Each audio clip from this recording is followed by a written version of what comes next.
This essay example, as well as thousands of others, is available in text format on our website for free and without registration. Simply Google Ivy Panda Free Essays.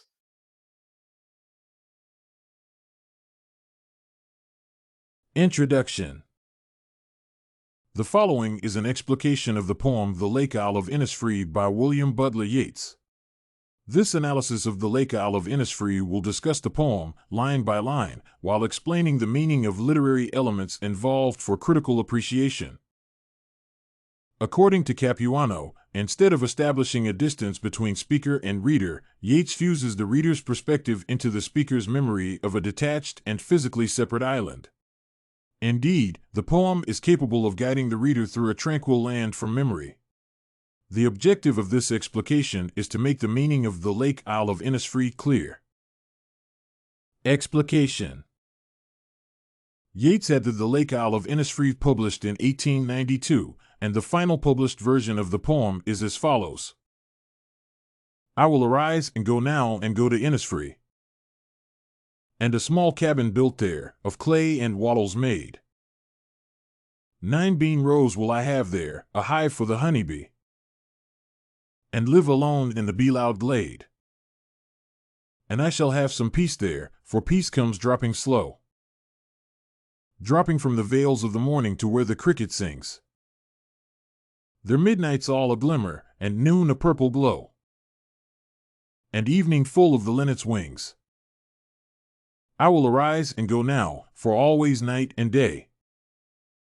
I hear lake water lapping with low sounds by the shore. While I stand on the roadway or on the pavement's gray. I hear it in the deep heart's core.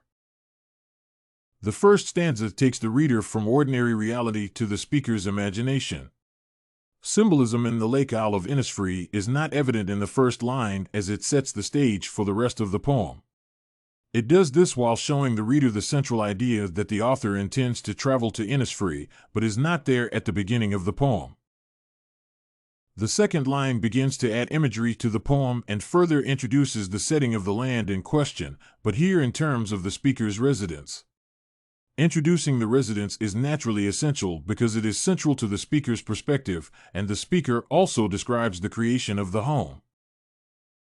With only 2 lines of the poem, Yeats can take the reader into his memory, which, in combination with the title, implies the location is serene, full of nature, and tranquil without explicitly saying so until later in the poem.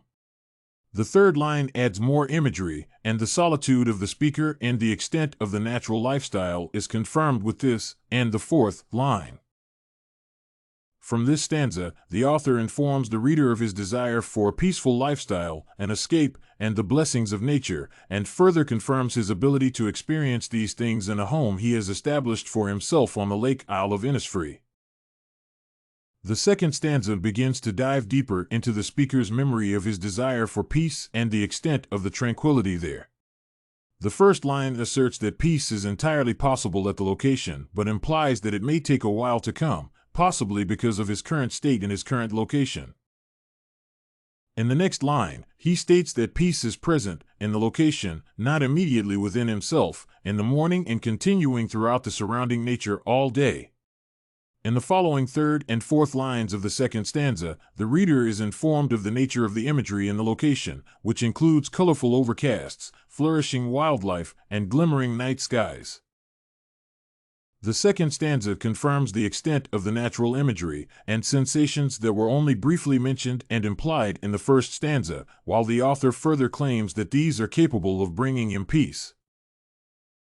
With the rejuvenating nature of the location now confirmed, as well as the author's enjoyment of it, the third stanza begins to pull away from memory, which is a sort of daydreaming of the positive and stimulating aspects.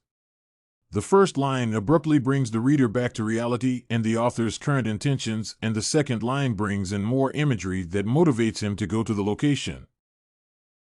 The lake is finally mentioned in this line, and the sound of it is implied to be as or more stimulating than the imagery in the second stanza. The author then confirms his longing for nature and desires to dream with the last 2 lines, claiming in conclusion that the aspects of his current and modern world cannot fill the void in the core of his heart, while the Lake Isle can. Closing comments. Yeats described some aspects of his writing process with my first lyric with anything in its rhythm of my own music. I had begun to loosen rhythm as an escape from rhetoric and from that emotion of the crowd that rhetoric brings, but I only understood vaguely and occasionally that I must, for my special purpose, use nothing but the common syntax.